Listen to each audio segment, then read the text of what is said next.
everyone. My colleagues and I are from the sexual health team, and with us today we have Sandra Romaniuk, a mental health counselor at UOttawa Health Services. Today she'll be answering some questions on healthy and unhealthy relationships. We hope this helps. What are ways that someone can improve communication skills in a relationship with a partner, friends, or even family? Hello, and thank you for having me. So, to answer your first question, I would say that generally speaking, the most important aspect of good interpersonal communication comes down to the skill of listening. Unless we are adequately listening to others, we won't get very far in any conversation. While this may seem obvious, the basics of listening get easily lost unless we make a conscious effort to really pay attention to what other people are saying. So this is about listening to understand, not just to respond. In other words, we can refer to this as active listening, which involves listening without interrupting while demonstrating that you are open and engaged. For instance, by facing the other person and making regular eye contact with them. Beyond this, we can also reflect back and paraphrase part of what the other person has said to make sure that we are understanding them correctly.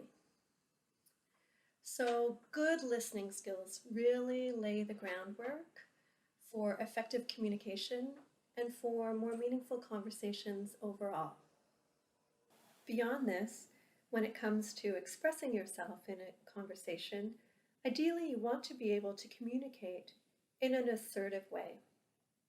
Assertiveness can be understood as being neither passive nor aggressive, but rather somewhere in the middle, which means that you are able to express yourself calmly and clearly while also respecting the other person and their opinions and feelings as well. In order to learn to communicate more assertively, you can simply practice by expressing your thoughts, feelings, wants, and needs directly and honestly. It's important not to assume that you are correct, however, or that the other person feels the same way. Allowing others to hold different views and have different feelings is a hallmark of assertiveness, which promotes openness and respect, contributing to true dialogue and more effective communication. What are some examples of good nonverbal communication? Interestingly, I think that when we make an effort to really listen and be present, then usually our body language naturally follows as a result. With that being said, some of the main aspects of nonverbal communication have to do with our posture. So generally speaking, it's helpful to be aware if you're feeling tense and simply try to relax. Having your hands at the side of your body is more open and engaging rather than having your arms crossed in front of you. So we want to have an open, upright posture facing the other person so that we can also tune into their body language as well. And of course, as mentioned earlier, making regular eye contact is really key in letting the other person know that you're engaged with them. So looking directly at the other person while also glancing away from time to time so that you're not glaring at them. I would add that positive nonverbal communication is also about knowing what not to do and avoiding common pitfalls. For instance, it's best not to sigh or roll your eyes in response to what someone else is saying, as this will most likely be perceived as dismissive. Otherwise, in order to be able to really pay attention and remain present to a conversation, it's important to try to avoid doing another activity at the same time, such as looking at your phone or checking it regularly. So I think one of the best pieces of advice I can offer these days, when it comes to face-to-face conversations especially, is to turn your phone off or put it away altogether to prevent being distracted. And when it comes to telephone calls or video chats, simply be mindful to remain present to the conversation and avoid browsing social media or other applications as much as possible when interacting with someone else.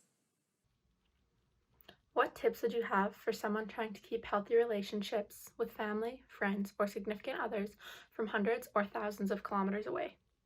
This is such a challenge for so many people at the moment. I think the key is really about having some kind of regular contact in whatever way that might be possible for you. Some people find it best to establish a regular time to be in touch, whether that be on a daily, weekly, or monthly basis, depending on the circumstances. And if you find that you're just talking about the same things all the time, you can change it up by connecting around a particular activity, such as playing a game or listening to music or making a meal at the same time. I know a lot of people right now are doing fitness challenges, so that can be the kind of opportunity to, invite a couple of friends or family members to participate together, even if you're physically apart while you do the activity. Working on shared goals is a fun way to stay motivated, and it also helps strengthen relationship bonds.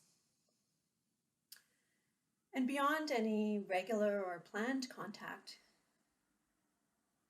it's also good to reach out once in a while and spontaneously send a text message or an email, making it as personal as possible. For instance, if something happens during the day that reminds you of someone in your life, you can simply send them a nice message to let them know you're thinking of them and share the details of your experience from that day.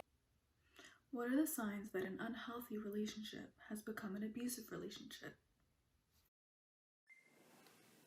It can be helpful to think about the quality of relationships as being on a spectrum or continuum, from healthy to unhealthy to abusive, with many shades of gray in between. On a basic level, if you find it hard to feel comfortable or relaxed, or to be yourself around your partner, this is most likely an indication of an unhealthy dynamic on some level, and it's worth talking to someone you know and trust in order to better understand what's going on for you in this kind of situation. Generally speaking, there are some key warning signs that indicate that a relationship is becoming or has become abusive.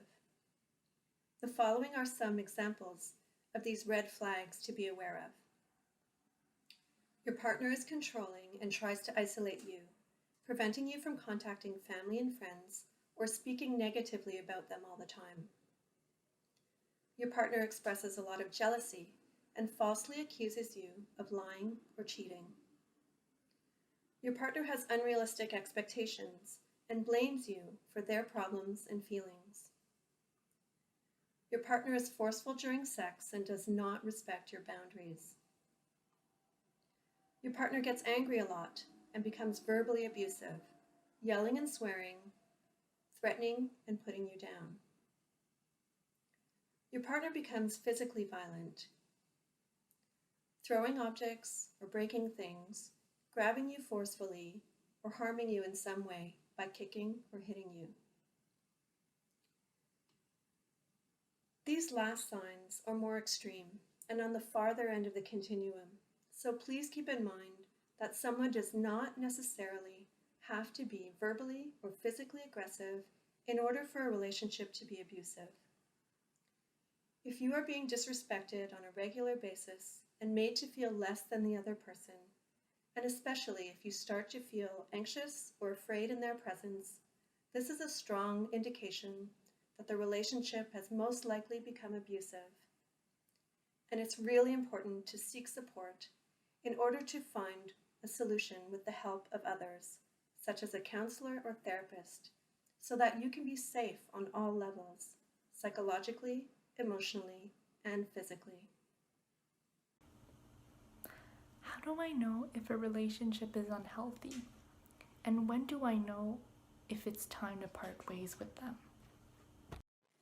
By comparison, a relationship starts to become unhealthy when communication breaks down on a regular basis and problems are not discussed calmly or they're not addressed at all.